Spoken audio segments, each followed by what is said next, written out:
Welcome back to In the Zone. I'm your host, Billy Cullen. With the college football season ending soon, big upsets in the NFL, and much more, there's a lot to talk about. In the Zone starts now.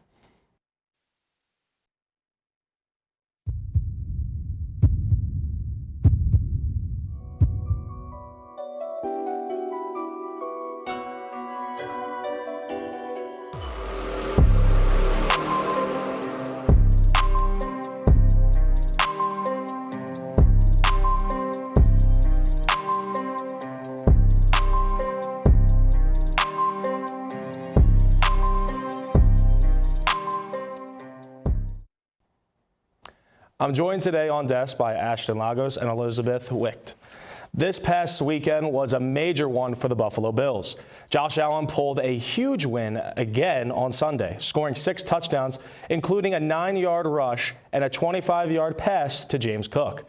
There were 9 lead changes throughout the game, and it ended in a 44-32 win over the Buccaneers. Now, Elizabeth, do you think this definitely puts them in Super Bowl contention? I think it does. We've seen a strong game on all fronts from them throughout the season. Josh Allen in particular, he's been putting up the numbers. Next week, I think they're playing Houston, and I think it's going to be an easy game there. And the record isn't the best, but it's definitely one of the best in the league. And I think they're really on track to make their way into the Super Bowl. And Ashton, what do you think about the Buffalo Bills? Do you think that they can make a push for a Lombardi? I think, in my own opinion, I think they could. I think they could. I want to see a Buffalo Bills and Eagles game. That's what I want to see. But speaking of the Buffalo Bills, I like Josh Allen. He's actually one of my favorite. He's like my favorite top 2 quarterbacks in NFL right now, and he can run very fast. But I think he's better than Lamar Jackson. To say, like, he's more athletic than Lamar, I feel like. But the Bills do have a great thing going on. So hopefully they can make it to the Super Bowl. If they don't, then we're going to see what's going to happen. And what I will say is, well, the Eagles and the Bills will play each other later in this regular season, Week 17. But my thing about the Bills is I think for them to be able to win the Super Bowl, it's going to have to be in games like that where Josh Allen plays out of his mind. I think he's going to have to be Superman because defensively they have struggled this year. They're the worst in the NFL in stopping the run. And we all know that their receiving core hasn't been great since Stephon Diggs has left. And I just think that if Josh Allen doesn't play like Superman and they play more of a conservative offense, that could hurt the Bills down the line. With a tough AFC where the Patriots look really good, the Colts have played outstanding. And speaking of another great team in the AFC, there was another surprising game that took place on Sunday.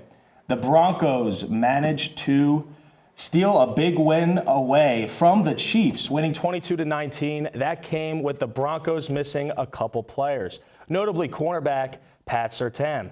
For the Chiefs, the loss saw them commit too many miscues and look out of sync in the first game after their bye week. At 5-5, the Chiefs are shockingly outside of the playoff picture. Ashton, do you think that their season is done for, or will they find some way to miraculously come back and make the playoffs? Okay, this is my prediction, but in my own opinion, if Pat Mahomes is a great quarterback, so they might do a comeback, but I don't see them doing a comeback. I think they're going to be out. I don't think they're going to be that good this year. Because last year, we saw what they did. But then this year, it's a big downfall. I feel like they're going to do a downfall and not make it to the Super Bowl. Because I'm not a Chiefs fan. I don't like the Chiefs. I don't like Patrick Mahomes. I don't like Travis Kelce. Well, I do like Travis Kelce. But not be saying Taylor Swift. But if it's like talking about like the Chiefs losing to the Broncos, I saw the highlights of this game. They looked awful. They were awful. But the Broncos, the same thing. They played awful, but they it was still a good game to watch.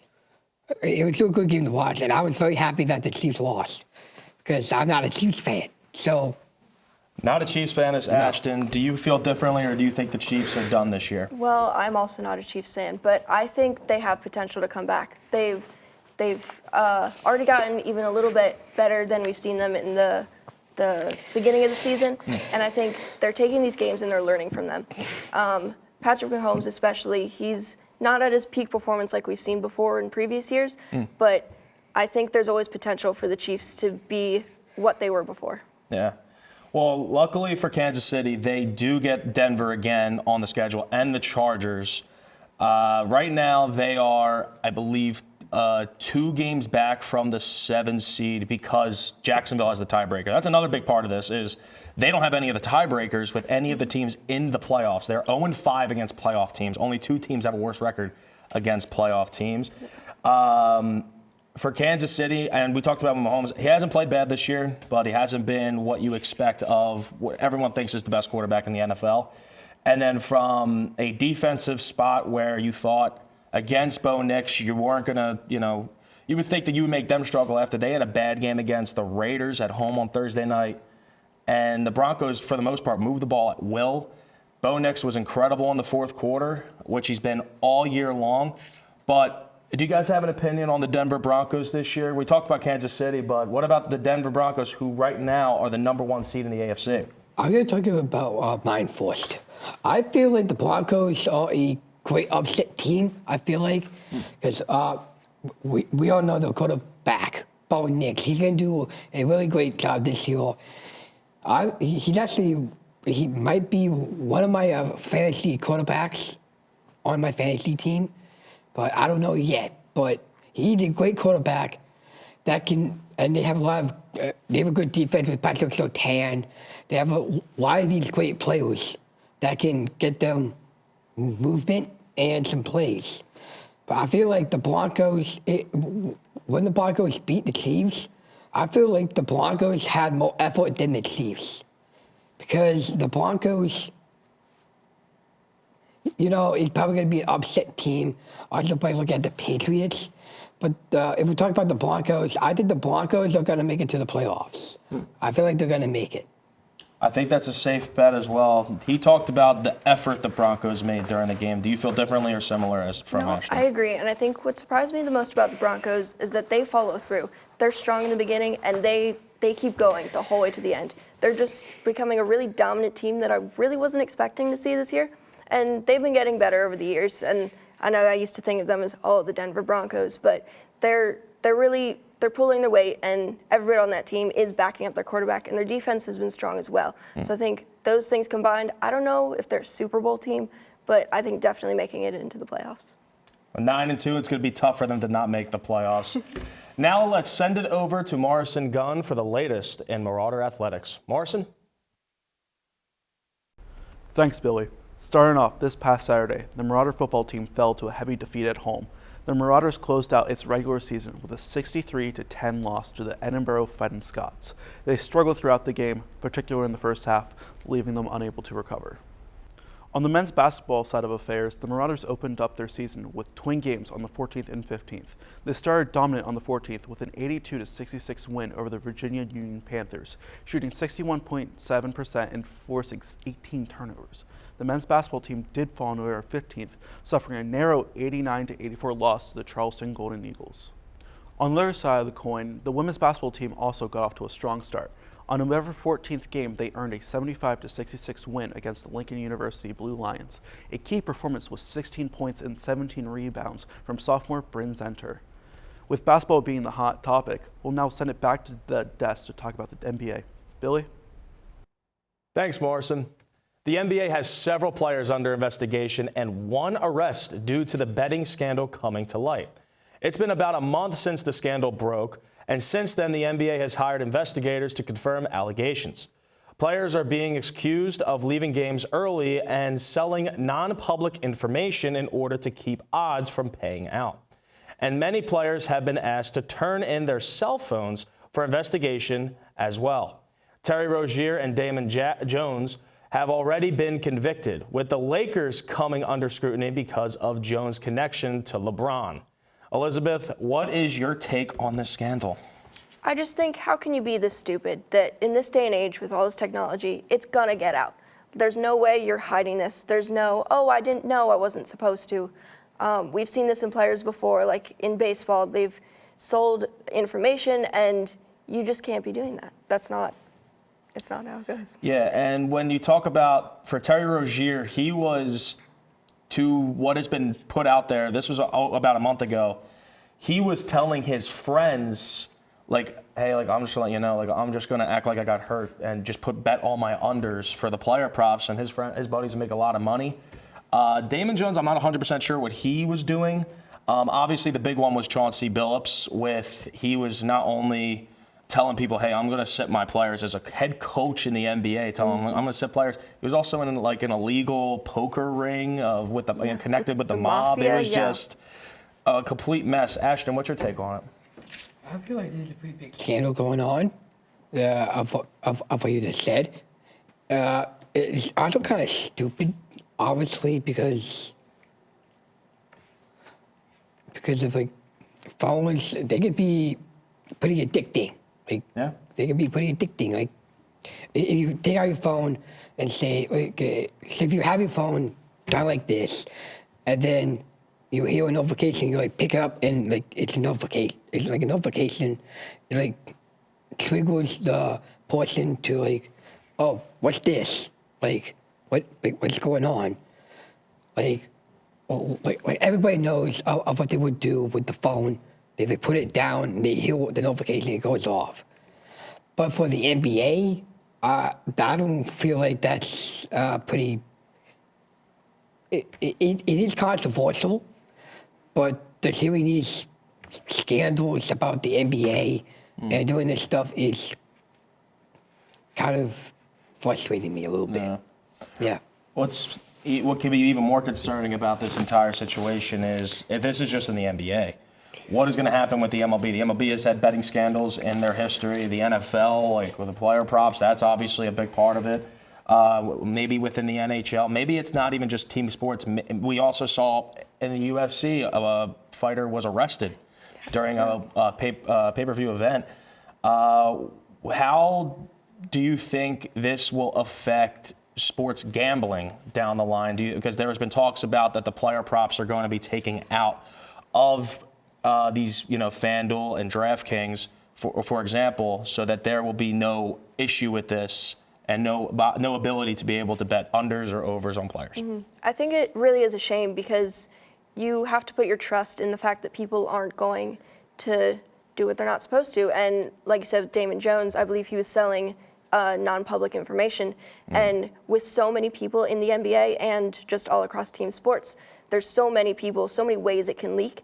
And you just can't trust people sometimes. And you really want to think that, oh, hey, nobody's going to do it, and then they do, and they ruin it for everybody else. Now with that, I feel like we need to move on from there, and it's time to go out of bounds.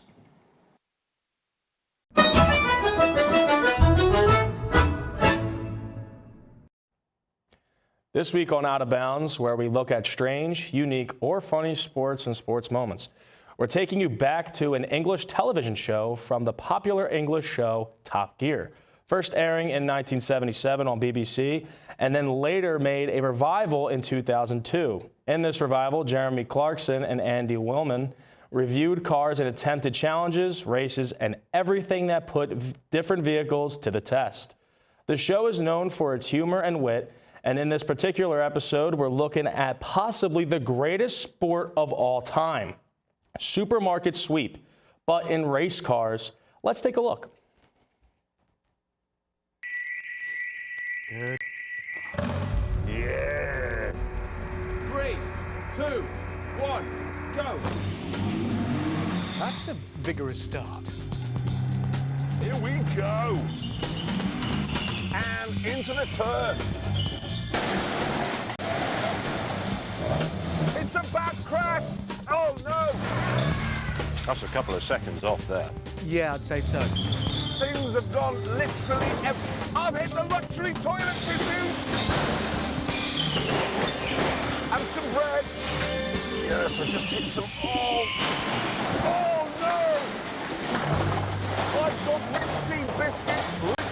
everywhere.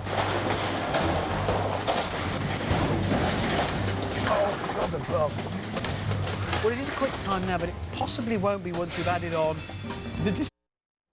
Now, Ashton, between you and Elizabeth, who do you think would win in supermarket sweep in race cars? I feel like I'm going to win. Confident in yourself? Okay. I'm pretty confident in myself, but I don't have a license, but I feel like I would win because I didn't get a little bit what's in here. But talking about my love life of cars, it's a very fun, interesting sport that we just avoid the saw, which that guy just kept winning the things. But I think definitely I would win because boys are better than girls. Whoa. And we can definitely, because us boys know how to win men. And when we win men, we know how to win races and win other things. That's one way. That's what that. Interesting take there, Ashton. Thank you. Now, my ultimate question is, how do you win? It just seems like they're just driving into everything. I don't think that there's a objective in the winning. But Elizabeth, do you think you'd beat Ashton? I mean, that's very strong claims from Ashton, but I think my driving skills may not be the best, but I think as far as the supermarket goes, I know where to go first. I've worked in a supermarket. I think you go down the back aisle, then up and down the little aisles. If you hit stuff, you hit stuff. But I think that would be my strategy. So you think experience will be able to I think override? it will. Yeah, if you take it slow and steady, then you won't have to run into as many things and back up. Then that would be my strategy. It's a good strategy. Now, that'll do it for this episode of In the Zone for Ashton Lagos and Elizabeth Wicht, Morrison, Gunn, and the entire In the Zone crew. I'm your host, Billy Cullen. Thanks for watching, and we'll catch you right here next time on In the Zone.